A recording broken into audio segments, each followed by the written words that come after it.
working towards good quality health care for all. At this point in time, we're going to proceed with opening welcome from the acting Premier of the province of Gauteng, Honorable SABC. Over to you. Thank you. Thank you so much. Thank you so much, Program Director. Truly appreciate it.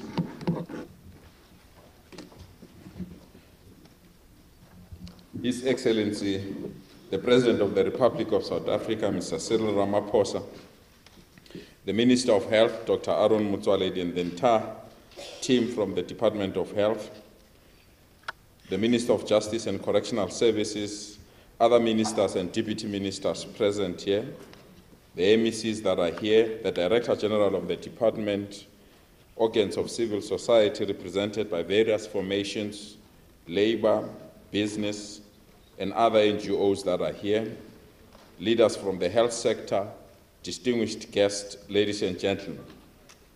Allow me on behalf of the Premier of Gauteng, Mr. David Makhura, to extend a warm welcome to all of you attending this Stakeholder Consultative Meeting. As the Gauteng Provincial Government, we are indeed privileged and humbled to have been afforded the opportunity to be part of this important consultative meeting. The theme of today's session, working towards good quality health for all, reaffirms our position as the Gauteng Provincial Government to provide quality health service to our people and to ensure that we've got a thriving health system within our province. The National Development Plan, Vision 2030, calls on all of us to drive or to write a new story that works for everyone and produces positive health outcomes. This statement directly talks to today's theme. The NDP challenges all health stakeholders to collaborate with each other and to open to new ways of doing things and put the patients first. According to the Minister of Health and Premier Makhura, we really believe we need to move with speed to resolve some of the challenges that we had in our province. We have taken urgent steps to turn around the performance of the Gauteng Health Department. This follows the last year an unfortunate incident of live acid mania that we are correctly responding to its recommendations that were given to us and the need to close this unfortunate chapter in our province. We have already appointed a new HOD so that we can deal with the challenges of health in our province. President, the Gauteng province runs the biggest health system in Southern Africa, which caters for over 21 million visits per annum. We are a major center for the training of health professionals for our country and for the African continent. And therefore, it's very, very important that Gauteng become the lab of NHI and it delivers on its mandate and the recommendations that will come when we finalize this important, crucial process that we are undertaking. We are encouraged by many indications, especially around life expectancy among young people and the intervention that we have made to fight HIV/AIDS in our province. We cannot afford to drop the ball. As from this Sunday, President, Gauteng has the honor to host more than 137 municipal managers, mayors, and regional governments across the world through the meeting of the metropolis. This meeting will give our province the opportunity to add its voice in addressing global issues facing our time and also to deal with the rapid urbanization, rapid technological change, and many things that are taking place within this particular sector of government. So we are thrilled as the Gauteng government that have been cited as a province to host this important annual meeting. And we really believe we'll also learn from this meeting on how to respond positively to health-related matters. In conclusion, South Africa stands at the moment of exceptional possibilities, a moment when public health and development goals that are long seemed unattainable have moved within our reach, a moment that calls on all of us to work hard for a better and healthier South Africa. We are confident that this gathering will be a resounding success. On behalf of the Premier, the Executive Council, and the people of Gauteng, I wish you well in your deliberations and welcome to Gauteng. Everything starts here. Thank you so much.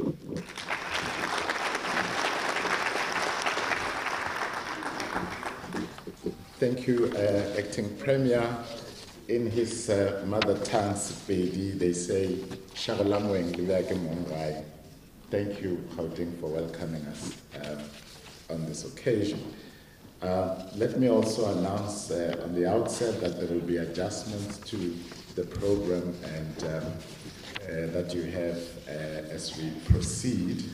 And at this juncture, I will proceed to invite Dr. Joe Pahla, Deputy Minister of Health, to provide us the purpose of our gathering today. Thank you very much.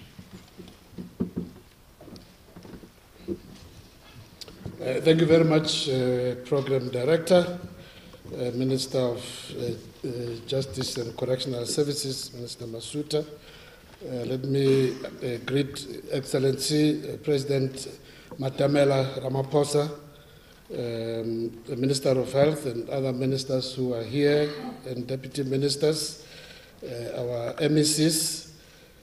I've seen a number of MECs of Health, Acting Premier who has already welcomed us. I think the chairperson of the Portfolio Committee for Health in the National Assembly is also here. Leaders of business, leaders from various public entities and civil society, from the health sector, from leaders of various health institutions, including also academic institutions. I've seen a few. Ladies and gentlemen, this summit which we are having today, it's a summit convened under the leadership of His Excellency President Ramaphosa, together with the Minister of Health, to discuss very important issues pertaining to how we can improve the quality of our health services. Would all of us be aware that over the last 24 years, starting from the time of President Mandela, a lot of work has been done and a lot of progress has been achieved in terms of improving access and also improving quality of health services. We may have forgotten, but it was President Mandela as early as 1995 who pronounced on the provision of free health services for pregnant women and also for children under the age of 6 in all public health facilities. So in a way we can say that President Mandela laid the foundation for universal health coverage as early as that time. Since that time, a lot of effort, a lot of resources have been put in to improve health facilities all over the country, to improve human resources for health, to improve technology in the provision of health. But we also acknowledge that while a lot of progress has been made in that regard, there remain a lot of challenges. We have increasing population, increasing burden of disease. In the early years of President Mandela in 1994, when we look at some of the major burden of disease of today, like the HIV pandemic, it was really at its very early stage. And over the years, as we know, we currently speak of South Africa as carrying one of the biggest burdens in the world and having a biggest program in terms of HIV treatment. But also over and above increasing burden of disease, and we can say a lot about the volume of that burden, which has been increasing as we deal with infectious disease. Also non-communicable diseases also have been increasing almost to also an epidemic level. If we talk about injuries and violence, also almost an epidemic level. So this burden of disease has simultaneously been increasing. But also it is a matter of fact that part of the challenge we face is fragmentation in our provision of health services. If you look at where the division between public and private in the early days of the democratic state in 1994, predominantly almost a bigger portion of the resources were in the public health sector. But over time, the private sector has been growing in size in terms of also absorbing more of the resources. We're looking at the situation today where in terms of GDP spend, there is more spent on the private sector to cater for just under 16% of the population, with the public sector catering for the 84%, but with reducing resources. Not only financial, but also in terms of human resources. Yesterday we were focusing on a report by the Health Ombudsman looking at mental health services from the report of an investigation he was doing at Tower Psychiatric Hospital in the Eastern Cape. And as we were discussing, it became clear that the provision of psychiatrists, for instance, as an example, in the whole country, we have just over 700 qualified psychiatrists, but within that, 75% are practicing as private practitioners, and only 25% serving the public sector. So the issue of fragmentation has also become a major problem as we've been moving forward. So what we'll be looking at today is to say South Africa does need an urgent overhaul of our health system in terms of its financing, in terms of planning, in terms of management, and in terms of our ability to deliver quality health services to all our people. So during the course of this morning and later today, we hope to engage various stakeholders on what are the current challenges facing our ability to provide good quality services, and what are the possible solutions, both short-term, medium, and also a long-term solution.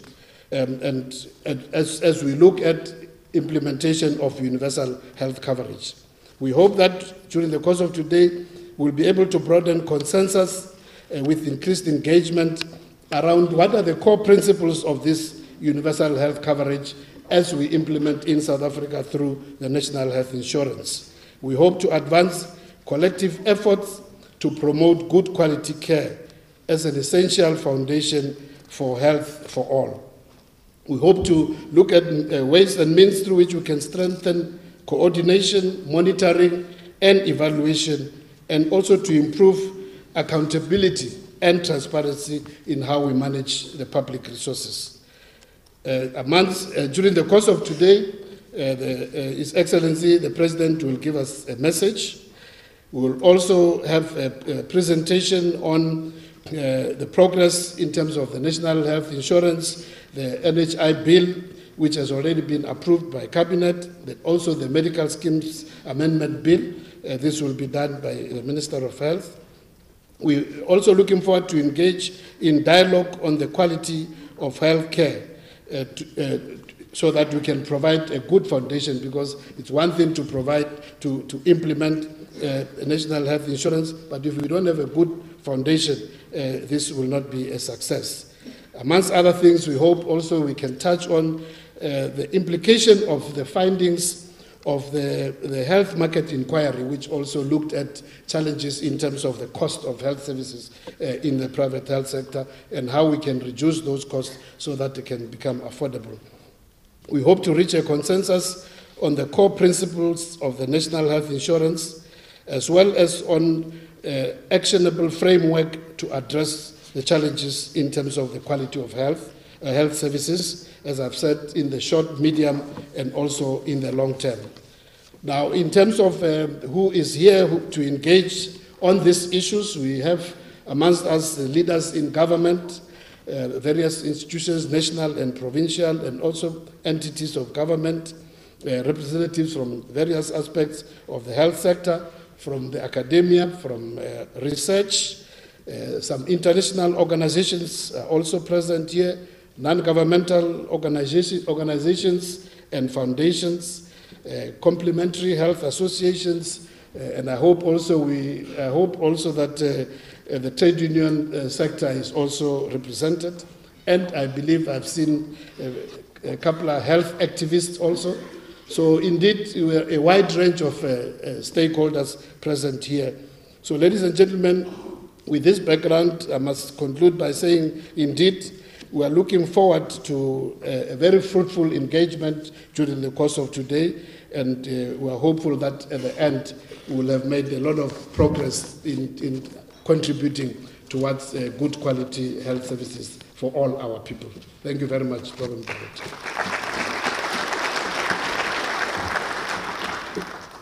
Thank you, Dr. Pasha, Deputy Minister of Health.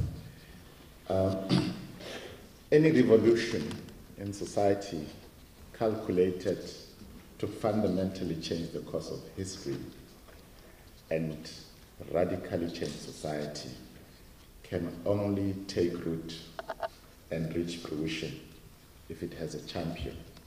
May I, at this juncture, take the pleasure of introducing the President of the Republic of South Africa, His Excellency Bo Matanela Cyril Ramaphosa, who is going to outline his vision for NHI. Thank you very much.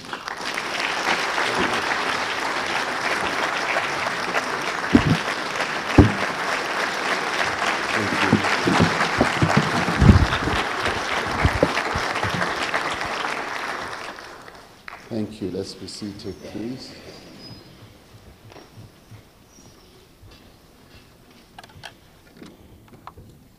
Program Director, Minister Michael Masuta, Minister of Health, Dr. Aaron Motsoaledi, Deputy Minister of Health, Dr. Joe Pahla,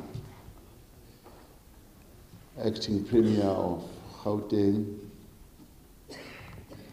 Panyaza Lesufi, MECs who are here, and members of the legislature, and members of parliament, health professionals, leaders of trade unions, leaders of civil society, and leaders of business organizations, and leaders of community-based organizations as well, and all key stakeholders who are here this morning. I greet you, and I'm rather glad to be here. You are fortunate to all be well seated in this hall.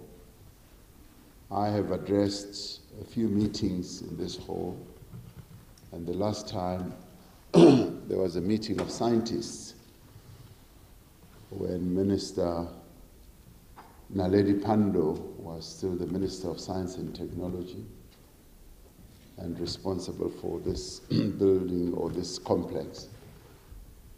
So it was full, chock-a-block full, and there were a number of scientists from all over the world, and some had to be standing on the aisles, and I said to them, it reminds me of university days when lecture halls would be full.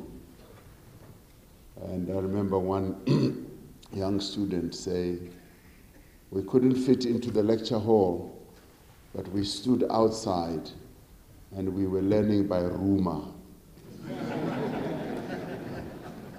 So you're all lucky to be sitting here because you don't have to participate by rumor. And it's really wonderful to see so many of you, some of you who I can see and recognize, particularly when I interacted with a number of you and your organizations when I was Deputy President and the Chairperson of SANAC. So it's really wonderful to have you all here. Today, if you do want, as you get mesmerized by the titles of people, because there are many professors here, there are many doctors, and all that. We just had a doctor speaking, and we're going to have another doctor speaking, and if you want to humor me, you can also say Dr. Ramaphosa, because I'm also a medical doctor by marriage.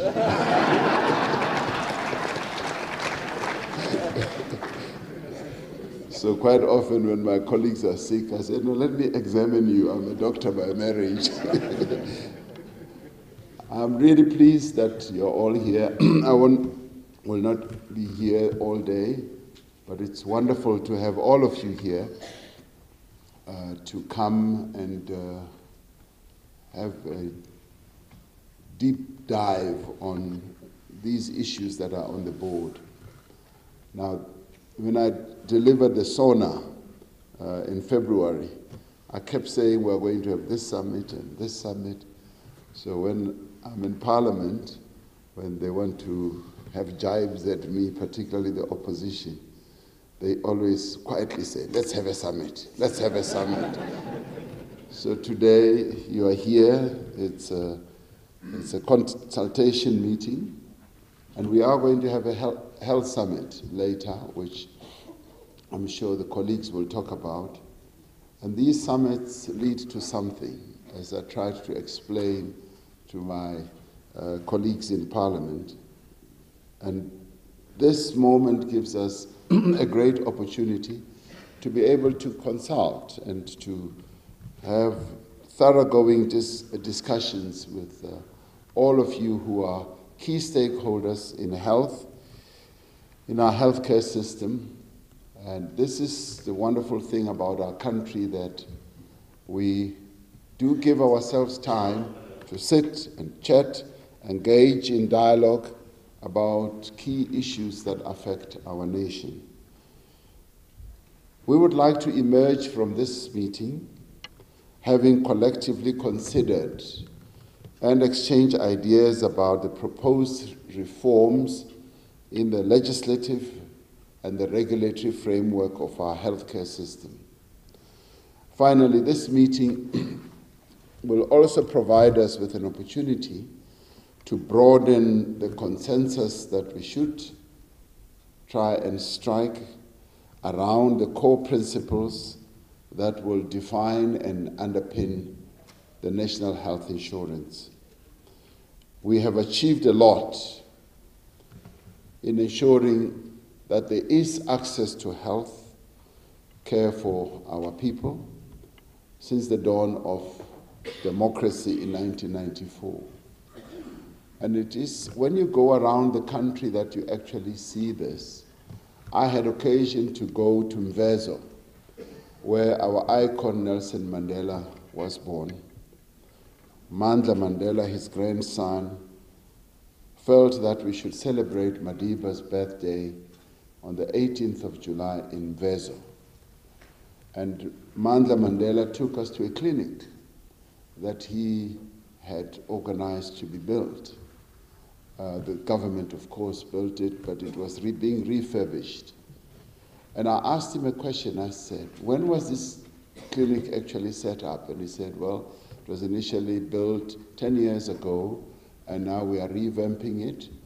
And I said, what happened 10 years before then, in the apartheid days? And he said, there was no clinic here in Mvezo. And it's a community that would easily cater for about 40,000 people in the surrounding areas. There was no clinic. Now the people of Mvezo have a clinic where they can just walk and get health care. And when I asked, what did they do? Where did they go to get health care before this clinic was put up? And he said, well, they had to travel easily for about 15 to 20 kilometers to get to a healthcare facility. So in apartheid days, there was not much care about making healthcare services accessible to our people. And it is in this regard that we can say a great deal has been achieved. And sometimes when we talk about the challenges that we face in our healthcare system, we tend to forget where we've come from. But of course, we've got to improve, we've got to get our healthcare system to operate in a much better way. But one of the things that we have done is to be able to make healthcare accessible to our people. We also abolished the apartheid structures of healthcare system rolled out primary healthcare facilities to areas where they were needed most, and we have waged what I would call an effective battle against HIV and AIDS, and we now need to do so as well against tuberculosis and other non-communicable diseases. We also did a lot to dramatically improve the social and political determinants of healthcare, including the near universal provision of clean water to millions of our people, particularly poor people, decent education, and the provision of social grants to poor households. The global community marked the end of the Millennium Development Goals era with the adoption of the Sustainable Development Goals in 2015. The SDG target on health clearly spells out that we have a responsibility to achieve universal healthcare coverage, including financial risk protection, access to quality essential healthcare services, and access to safe, effective, quality, and affordable essential medicines and vaccines for all. It is inconceivable that anyone today could argue against the need for every South African to have access to healthcare services on the basis of need and not on their ability to pay. It is therefore the duty of a democratic and progressive government to create policies that ensure that every South African can have access to quality healthcare and not just for rich people. This is essential, and this is especially important in our country with a racialized two-tier health system sustained on the basis of an uneven distribution of resources. When the Director General of the World Health Organization visited South Africa, the Minister of Health, Dr. Motsoaledi, got me to meet with him, and we were talking about NHI, and he said, "President, you are on the right course, and if anything, this should be led from the highest office in the land." And I immediately agreed. I said, yes, this is what we intend to do because we feel very strongly about it. And he stressed that it should be universal. And I said, Director General, you know, when I was a trade unionist, I visited Sweden and was informed by Olof Palme, the late Olof Palme, that his predecessor, who was the Prime Minister, Erlande, who was Prime Minister for a very long time, got ill and was admitted to hospital. And he sat in his hospital ward, and there, a few days later, another person got ill and also got admitted to the same ward. So they had a two-bed ward.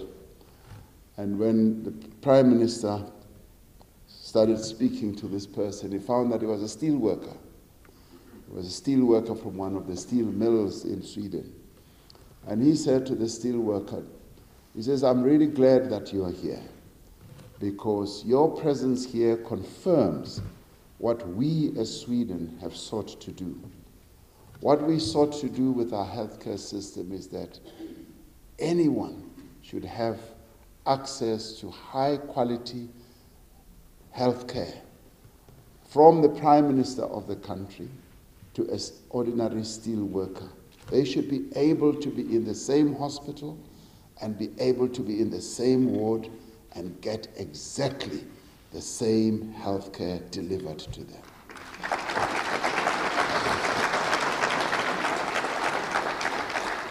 Now, as we have been piloting the NHI, that story remains stuck in my head. And that's why I told the Director General of the World Health Organization, it remains forever imprinted in my head that when it comes to health, there should never be any differentiation. Ordinary people and whoever else who may think that they are higher level people should have access to the same health care.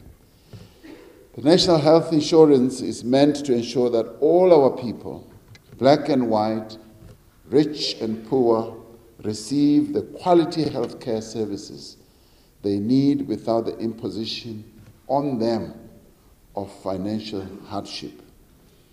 Our people should be able to access a comprehensive range of health services, including prevention, treatment, rehabilitation, and a whole range of others.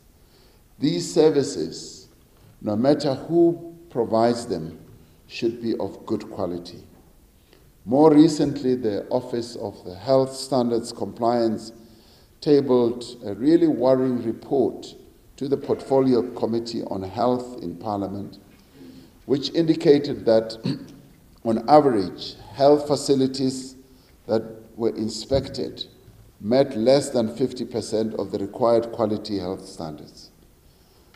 And I think all of us would agree that this is just completely unacceptable, particularly when it comes to something like health, where people, when they are sick, are at their most vulnerable. In dealing with the challenges raised in that report, we need to use this meeting to exchange ideas on how we can address the severe shortage of essential employees, such as doctors and nurses, and support staff such as radiographers, including porters and many others. Our health professionals, who constitute, in the end, the backbone of the public healthcare system, have often indicated that they are overworked and they feel exploited as a result of staff shortages occasioned by the exodus of their colleagues to the private sector. We must accept the reality that the quality of service cannot be improved by a fatigued and a demoralized workforce. The challenges related to the shortage of medical equipment, as well as theatre and intensive care unit beds in our public hospitals, also requires urgent attention. And this is an issue that Minister Motsoaledi has raised with me, and we have said that we're going to find a way, even in this period, to address, because some of the stories that one keeps hearing about patients not having hospital beds, there being no linen, people sleep under the beds of others, on the floor, on mattresses, does not begin to define us as a caring society.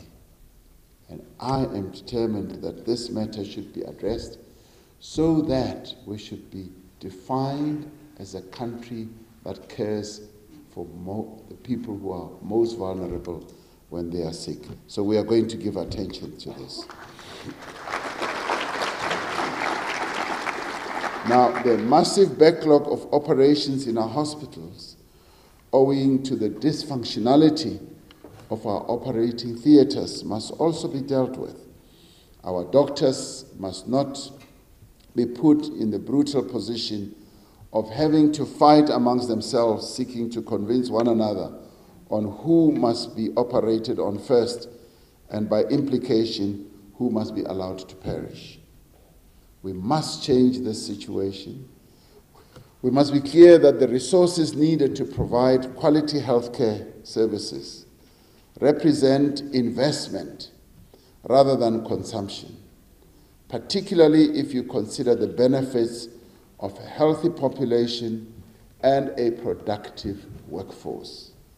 I am convinced that our approach to health should be seen by all and sundry as an investment. We need to make an investment because we need to keep our population healthy, because when they are healthy, When our people are healthy, that is when they become more productive and can be a productive workforce in our economy. When the NHI was brought to the table 10 years ago, some were quick to dismiss it as an unaffordable dream. And there are still some amongst us who say, where is the money going to come from? Are you ever going to be able to afford it? And Dr. Motsoaledi was telling me that there are people who say, you cannot implement NHI or universal health coverage system when your economy is in dire straits. And he related to me the story of Norway, where the Prime Minister of Norway said to some of them that when they introduced the universal healthcare system, their GDP was one of the lowest in the world and their economy was in dire straits. But they made the investment, and today they have one of the highest GDPs because they saw the money they poured into NHI or into their universal health coverage as an investment. And this is the approach and the mentality that we should also have. All of us, all and sundry, we should see it less as consumption, but more as an investment. Very much like when we educate our children. The money that we should pour in education should be seen as an investment because we are investing for the future. Nobel laureate Amartya Sen vehemently disagrees with those who argue that national health care is an unaffordable dream. He argued that when properly designed, when properly managed, the NHI can be made to be affordable. And everything that I have read, everything that we've talked about, everything that we've strategized about in developing what NHI should be, tells me that, yes, if we can implement it properly, if we can ensure that it is managed properly, NHI can be affordable. Achieving universal healthcare coverage is not just about spending more money. We need to be sure that the resources that we put into it are used efficiently and they are used fairly to scale up the supply of quality health services for everyone with enough trained and motivated health workers and to transform the health system to address the needs of all our people. We envisage a transformed health system that will not just have better health outcomes, but one that will also save money for individuals, households, and the country as a whole. Just talking about how we will be able to use economies of scale to be able to effect procurement on a whole range of things will definitely save us money. And this is now the trend throughout the world. I've seen it in the private sector, how companies try to consolidate various things, including their procurement systems, to bring down the cost of everything that they have to procure. And if we have a well-managed national healthcare system, or insurance system in our country, that is one of the dividends, that is one of the spin-offs that we could have. We must put behind us the era of quality healthcare being the exclusive preserve of those amongst us who have deep pockets. The NHI is therefore also fundamentally about social justice. It is also fundamentally about solidarity.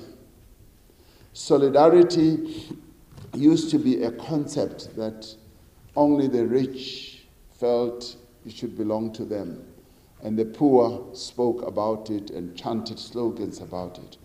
In this modern world we live in, solidarity amongst all the people in a particular country has become the in thing, that no one can carry, or no section of the society can carry the burden alone.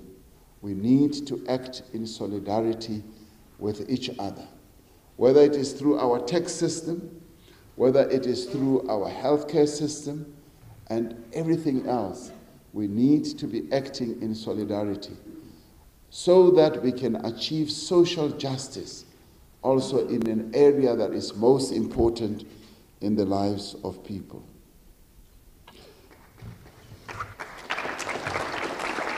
But it is more than that. It is also a question of moral principle. It is also a financially responsible decision that will save a lot of money while keeping our people healthier. We need to build on the strengths of the public health system, which, notwithstanding its persistent challenges, has helped to improve the life expectancy of our people, successfully turned the tide of our battle on HIV and AIDS around, and rolled out the massive health infrastructure we now have across the country. As you heard, I was talking about this clinic that did not exist where Nelson Mandela was born many years ago. Today, there is that clinic where he could have just walked to get his health care. The NHI can and will be a success, and all we need to do is to focus our minds, our attention, our resources, and everything to make sure that indeed it does succeed. And in any event, that is what the World Health Organization is urging all of us to do. It is what the United Nations is urging all of us to do. And the world is moving in the way of universal health coverage. And this is precisely what we as South Africans should be doing. We are a country that is spending 420 billion rand, or 8.5% of domestic funding on healthcare. This is more than any other middle-income country in the world, and it is very close to advanced economies such as the United Kingdom and Canada. We have decided to cover the whole country on an incremental basis. This means from 2019, once the bill is passed, we will start to incrementally implement the NHI, and by 2025, everyone should be covered by our NHI. And this is a good approach, that we should do it gradually and prove the concept, and where there are problems and challenges, we should then be able to address those challenges. And I am confident that we are going to be able to do this. We are determined to work together to overcome the two-tiered health system that we have, which is the major barrier to achieving a universal healthcare system. I wish to conclude by urging all of us, as health professionals and the general workers in the health sector, to understand that the provision of quality healthcare, and thus the success of the NHI, is really going to be in our hands. We are the key actors who are going to make this happen. And I urge all of us gathered here to do the best we can to encourage South Africans to adopt a more healthy lifestyle approach to life and avoid placing themselves at risk of contracting various diseases. And this is about propagating the message. Wherever we are all leaders in one way or another, and this is precisely what we should be saying. We must emphasize that primary health care begins with individuals, and it begins with individuals at a household level. Our collective approach to healthcare as a society must be more preventative rather than being curative.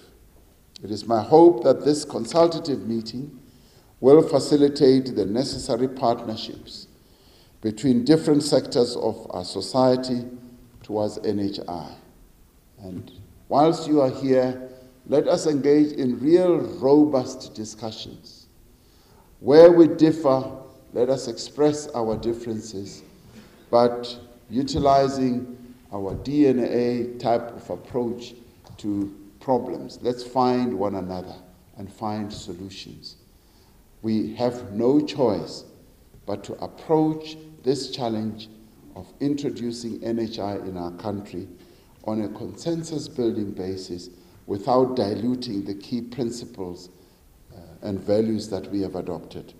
Without all sectors of society working together, we will not be able to build a healthy and successful society. Let us build a social compact for access to quality healthcare for all.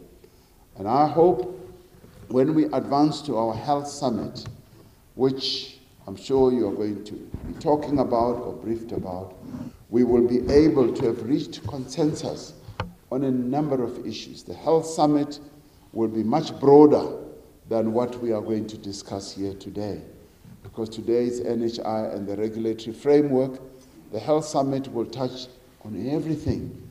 And thereafter, I'm hoping that our healthcare system in South Africa will be amongst one of the best in the world. We have a wonderful opportunity. We have a great challenge ahead of us. Colleagues, let us go ahead and have this discussion. Thank you very much. I wish you the best.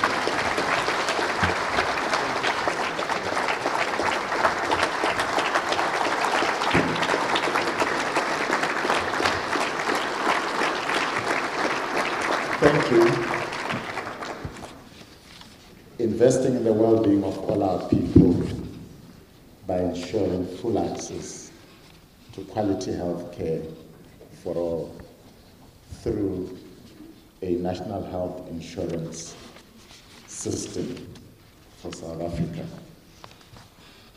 I take that message, President, to my own home. At the start of the year last year, when I was inflicted with cardiomyopathy and was at the intensive care unit at a hospital in Pretoria, my cardiologist, Dr. Mpi, said to me that it is unfortunate that we have unnecessary deaths given the advancement of modern medicine, and indeed access to health care for all is a fundamental human right. May we once again express our appreciation to the President for giving us this gift.